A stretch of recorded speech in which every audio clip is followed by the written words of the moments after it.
Hi. As you know, we're talking about ingredient substitutions and the types of ingredients that we're using. And so this video is going to focus on flour. Now your first flour is called your all-purpose flour. Sometimes in recipes it's referred to as just flour, just says flour, 2 cups flour.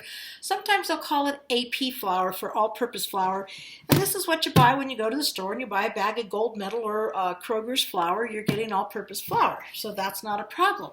But then they ask you for bread flour, or maybe you want white spelt flour, or maybe you want oat flour, or maybe you want whole wheat flour, or maybe somebody wants flax flour, otherwise known as flax meal, and maybe somebody wants almond flour, and you're like, oh my goodness, what do I do? Do I just go for the corn flour? And the answer is follow the directions on the recipe.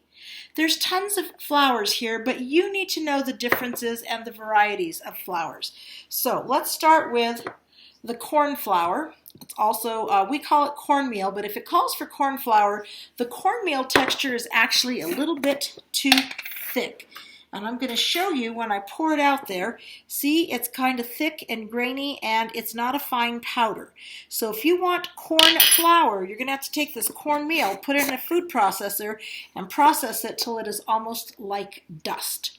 Why would you use corn flour? Because some people are allergic to something called gluten. Gluten is a type of protein that forms in flours.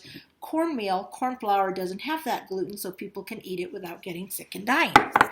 The same is true of almond flour. Almond flour has no gluten, and it's also considered paleo because it is not considered a grain. So almonds aren't grains, they are nuts. And again, you want to see that it's nice and dry, almost a powdery texture here. And I don't know if you can see that there, but it just sort of shakes off, and it's sort of a powder. Let's see if you can see that there, yeah, and it clings a little bit.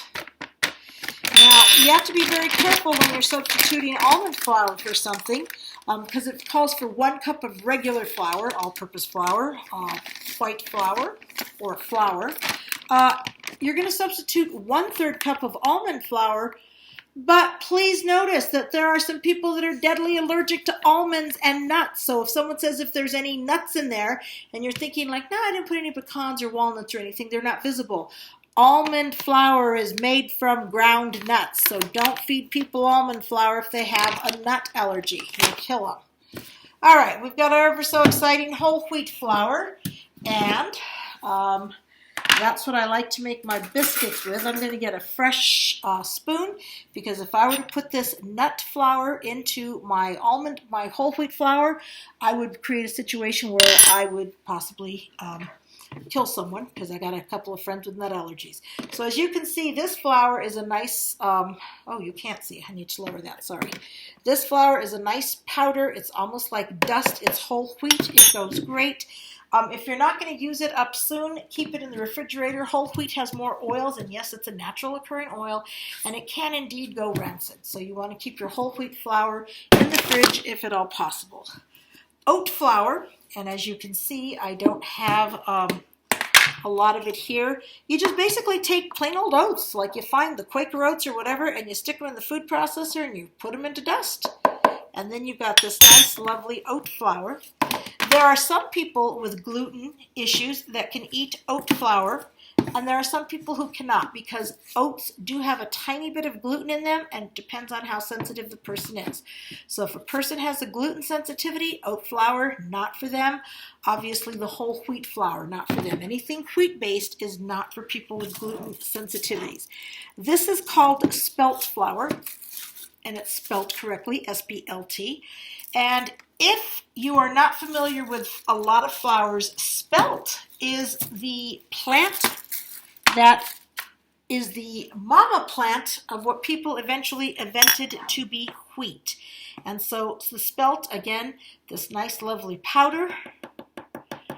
And you can substitute it for flour, but only about half of it. It doesn't have nearly as much gluten as a regular flour does, and so it's not going to get that same structure and rise. Gluten does make a difference when you're making breads and cakes, so spelt is nice. It's lovely. It's a precursor to a wheat flour, but it still has gluten in it, just not as much. And then we're talking about bread flour. Bread flour, of course, obviously has gluten in it because it's a flour derivative. It's made from whole wheat. It's nice. It's white. How can you tell the difference between bread flour and regular flour? And the answer is you can't unless you label them. The biggie for bread flour and all-purpose flour is that, and let me try not to be too technical here, flours come with protein in them as a percentage of who and what they are as a flour. Bread flour has more protein, cup for cup, than regular flour does. And so bread flour is better for breads because they're heavier, they're bigger, and it's going to be strong enough to support them. So if you were making a cake that you want light and fluffy and airy, don't substitute bread flour. Tried that once. Cake was awful. It's like eating a hockey puck. Now, they do make something special called cake flour. I usually don't keep it at my house because I don't make that many cakes. And since we live in high altitude, we need that little bit of extra protein so that our cakes don't collapse. So if you're cooking with bread flour and your cake doesn't come out right, substitute all-purpose flour for it only at high altitude and see if that works. And then the last thing we've got here is flaxseed meal. This is technically not a flour, but you can take up to 1/3 of regular flour and substitute it. So if you have a cup of flour, put 2/3 cup flour, 1/3 cup flax meal. It's going to come out thicker and denser, but it's going to be healthier for you, and you're going to get fiber in your diet. So let's talk about this again. Bread flour can substitute for all-purpose flour one-on-one, but you're going to come out with a thicker, chewier, textured dough. So ask yourself if you want to do that. Now, if you're making pizzas, by all means, substitute bread flour for all-purpose flour. If you're making a cake, don't do it! Spelt flour. If you have 1 cup of flour, you can substitute half a cup of spelt flour for every 1 cup of flour, and your recipe should come out just fine. Oat flour.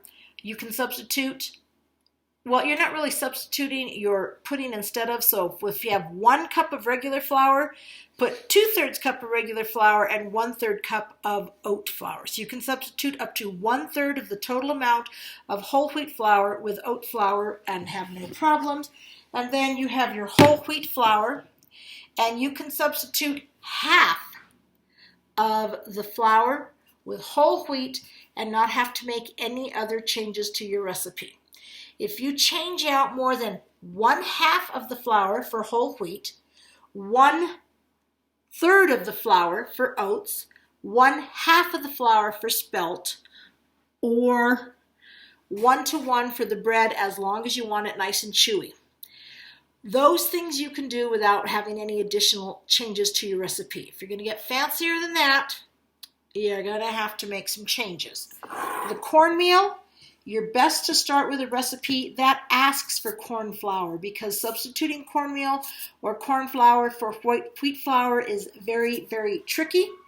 And then if you're going to substitute almond flour for regular flour, 1/3 cup almond flour for every 1 cup of regular flour.